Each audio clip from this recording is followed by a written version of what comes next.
Hello everyone and welcome back to the Football Forecast, and in today's video I will be previewing Chelsea-Liverpool. This does actually feel like a really important game, and that is because both sides have hit a bit of sort of struggle recently. Liverpool less so, but the last minute goals have really dried up. The performances haven't quite been where they are, and as a Liverpool fan I am a little bit worried about this game. We've lost to Galatasaray and Palace back to back. Chelsea are really sort of not looking like the side that I think the fans were hoping for. I think most Chelsea fans were thinking we can really push, at least put in a Premier League title fight, and it really does feel like that's not possible for Chelsea right now. Look, if they win against Liverpool though, they shorten the gap between them and the top, and maybe they can start getting some momentum together. But both sides have lots of concerns with this game, so I'll go over those and who is going to win this game So here are the injury and suspension concerns for both sides. Starting off with Chelsea, and Trevor Chalobah is out, and that is a problem because Chelsea are lacking defenders. They've also got Colwell out. They've also got Tosin out. They've also got Fofana out. What are Chelsea going to do? Well, I'm going to go through both lineups and sort of give what I think each side should be doing. But straight away, that is a weakness that Liverpool have to be exploiting. And look, Federico Chiesa is potentially out, but we're hearing that Hugo Ekitike should be available for Liverpool, which is massive, especially with a weak Chelsea defence. Andre Santos is also out for Chelsea, as well as Cole Palmer, Asugu and Liam Delap, and that is problems for this Chelsea side, especially Cole Palmer. And I actually think Andre Santos, considering that Palmer's out, then what do you do in that midfield? Well, let's see. Then you've got, for Liverpool, you've got Alisson Becker out, probably the biggest injury I'd argue of the whole game. Maybe that and Cole Palmer being out for Chelsea. But Alisson Becker has saved us in so many games, even in our defeats, especially Crystal Palace. That game could have been 4 or 5 goals, but we had Alisson in goal. Mamadashvili is a great keeper, but I wouldn't say he's anywhere near Alisson level. Then we've got Giovanni Leone out. I don't know why it says December 2025. I think he'll be out for a lot longer based off what we're hearing. Then Bajcetic is out for a couple of days. So Liverpool, I'd say, have the biggest injury, but Chelsea definitely have more injury concerns, more problems to deal with, which should give Liverpool a bit of advantage going into this game. So this will be my team for the Liverpool game. In goal, I'd go with Mamadashvili. I don't think Alisson is going to be fit. Everything is indicating that he's going to be out till about November, so it's going to have to be Mamadashvili in goal. Basically, Slot confirmed this, and it's all but confirmed by Ornstein that he's out until November. So it has to be Mamadashvili in goal. Then I'm going with Connor Bradley at right back. You could go with Frimpong in at right back, or you could go Szoboszlai at right back and bring Vertson. But for now, I think Connor Bradley is the best choice.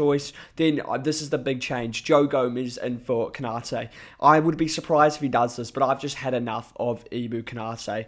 I really don't think it's working with him. I just don't think it's worth it. Don't play Ibu Konate. His head's in Madrid. He's under pressure. When Konate's under pressure, he doesn't play well, and I really don't think this is the time to use Konate. He was excellent last year at points, but he was also had times like this. And when Konate has a bad spell, he has a really bad spell. So bring in Gomez. He's reliable, and I do think he can do a good job in this game. Then I've gone obviously Van Dijk. Then another change, Robertson in for Kirkes. Kirkes has played 2 full 90s. I'd be shocked if Kirkes plays again, but I would be fine if he does pick Kirkes for this game, but I just don't see it happening. Then I've gone with Gravenberch, McAllister and Szoboszlai. Our best 30 to 45 minutes this season has been this midfield, and that is the midfield I want to see. I know Florian Wirtz is a great talent, but the system just isn't supplying him. He's not playing that well. He's low on confidence, but also it's not just Wirtz's fault because loads of players are struggling. I do think Slot just needs to go back to what worked last year. He doesn't need to make it too complicated. Go back to what works. I wouldn't mind if he's going to play Wirtz. If you're going to do that, you have to play, I think, Szoboszlai at right back, because I think Szoboszlai is the closest player we've got to Trent as a fullback and as a player. He's got that he goes up and down, and he's got a good cross and he's got good passing. So I wouldn't mind actually having Szoboszlai at right back if that's what it means. But I am just very much going with a team that I think was as good as we could do, similar to last year. That's what I actually want from this team, because I just think we just need to go back to basics, go back to what actually worked throughout the season. Then obviously on the right, I've gone with Mo Salah. I was happy to see Mo Salah dropped against Galatasaray. The result wasn't what I was looking for, but I do think Salah needed a rest. I also think he's now reset. He should be good to go for this game, and we've got to keep playing Salah because, to be honest, we need Salah. If we're going to win the title, we need Salah at his best. Then obviously Alexander Alexander Isak up front. I think this is obvious. Hugo Ekitike played the Galatasaray game. Isak will play the Chelsea game. If Ekitike for some reason starts, I wouldn't be complaining though. And off the left, I'd go with Cody Gakpo. Now, something I wouldn't mind seeing, and I do like Gakpo, but could we see this? Could we see Ekitike off the left, Isak, Salah, or could we could even see Isak off the left? I'd be happy to see that as well. But the key thing from this game, our main mistake that we've been making, I don't think, is playing with enough width. I'm not concerned about Slot's ability to manage a football team. We've already seen how superb he did that in the first half of the season last year. But this is where I'm a little bit concerned, is I don't think we've been at our very best for about 6-7 months, and eventually that has its telling in terms of league points. Because last year, because we did so well in the first half of the season, he almost got everything spot on. It looked like a breeze. We did so well, and look, the perception's probably a bit different if we reverse it. So we started, because I don't think we actually finished the season too well. Obviously, after we've won the title, I don't care, but I think the 10 games before that, we weren't actually at our very best. And look, so maybe Slot does have to look at something differently. Then maybe that's what he's thinking. But I just think just go back to what worked last year. We'll go back to what worked in the first half of the season, because we have everyone available to basically do it, apart from Alisson in goal, which is a big loss, but he doesn't affect the players on the pitch. Obviously, Trent at right back, which I think is a loss, and Diaz up front, but I think Isak's better. So I think we've got the ability to do exactly what we need to do. So I hope he just goes back to basics. But if he doesn't, I bet the manager all the way. So then this would be my Chelsea 11, and I'd go with Sanchez. I don't think there's another alternative. Then I'd be playing Reece James at right back. This is, in my opinion, his best position. There is a chance he plays in midfield, but I would play him at right back. Then I'd go Joshua Champong and Badiashile, because there's so many injuries in the centre half. You could use Jirol Hato, but I would just stick, I think, with Badiashile and a Champong. Then at left back, Cucurella. I think that's self-explanatory. Midfield. Now, I'm not sure. Romeo Lavia is never fit, but if Lavia's fit, I think they should go Lavia, Caicedo and Fernandes and make it really solid in the middle of park, because that is where Liverpool this season for me have been looking to attack more through the centre and then out to the wings. They don't really use the wings as much as sort of ways to get through. We love the middle of the park with the likes of Gravenberch, McAllister, Wirtz, Szoboszlai. That's sort of how we play our football. So I'd be going very solid in the middle of the park. Obviously, I'd pick Palmer, but he's not available. I could see him doing this. He might drop Lavia, then go Fernandes and Buonanotte. I think this is quite likely to happen, actually, really, because this would mean that they don't have to play Romeo Lavia, who could just be coming back from injury. The alternative is also Reece James in the middle, and then you would also drop Romeo Lavia, and then that's sort of what I'd be doing for the midfield for Chelsea. I would be going with this three in midfield. For me, whoever plays in the attack for Chelsea, it's very simple. They need to be good on the break and have pace, and that's how you can unsettle Liverpool. I really like the look of Esteval as an option for this game, because I think he's got tricky dribbling up against either Robertson or Kirkes. I think Esteval could get the better, and he'll create chances, he'll bring excitement, and I think that's important in this sort of game. Neto, I just like Pedro Neto as a player. I think he's their next best wing option.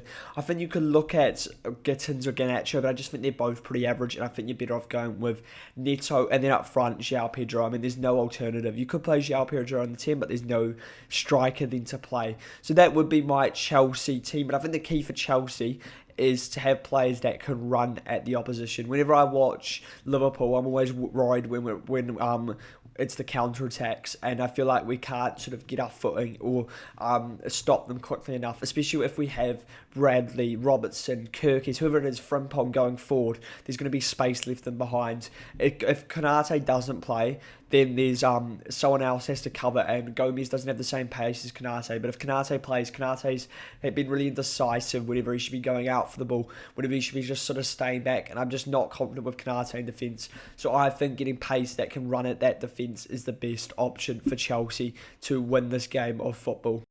So as I said, both sides haven't had the greatest form going into this game. Chelsea have only won 2 of their last 5, none in the Premier League, losing 2 of the games, including the one game before this, which was a loss which was a draw to Brentford, and they also lost to Bayern Munich in the Champions League. Their only wins have been against Lincoln and Benfica, and a lot of the Chelsea fan base has started to turn. I think it's a bit of an early turn. I don't think the squad's quite ready. I don't think the defence is good enough, and that's my main criticism of Chelsea right now, is the transfer strategy going into the season. For all this money they spend, they just get it all wrong. Liverpool, I think Liverpool's more down to the manager. I think it's a combination of players not playing well enough and Slot not managing well enough, really. I think Liverpool have done the opposite. They've spent exactly what they needed to. They've spent on good players. We know they're good players who aren't just performing right at the level that they should be right now, and that could be because of a lot of change. And look, we've got results. It's just the form. It's just how we're playing isn't great. All these games have required, I guess, nervous times, 2-1s, 3-2s, even, and then the 2 losses. Just not how you want to be playing games of football. And I'm just not convinced whenever I watch Liverpool. And it's going to be interesting to see who can rectify their form for this game. Here is the recent record between the two sides. I'd also like to highlight sort of in cup games at neutral venues, we've also had a lot of boring nil-alls or games which have gone to penalties, which Liverpool have won. And we've had a lot of shootouts between the two sides over the years. And look, Liverpool's form here isn't good, and it's not good recently. We haven't won in the last 4, and that is a problem. This fixture for me always reminds me of nil-alls, 1-0s, 1-alls. But recently, I guess it's picked up a little bit more. But I mean, in general, this fixture hasn't been a great watch. And unfortunately for Liverpool, because I'm a Liverpool fan, I can't see us win this game, but I can't see us losing. I'm going to go over 1-1 draw, which I think is a poor result again for Liverpool. And there will be questions because we're going up against a weak Chelsea defence. I don't think this solves many problems for either side, though, because I still think Maresca's under a little pressure. Maybe that buys him a bit more time going into international break. But I think both managers know they can't afford to lose this game, as the scrutiny will be very high. Let me know your thoughts on this game. Who do you think will win? And if you enjoy this video, as I said, it'd be great if you could subscribe to the YouTube channel.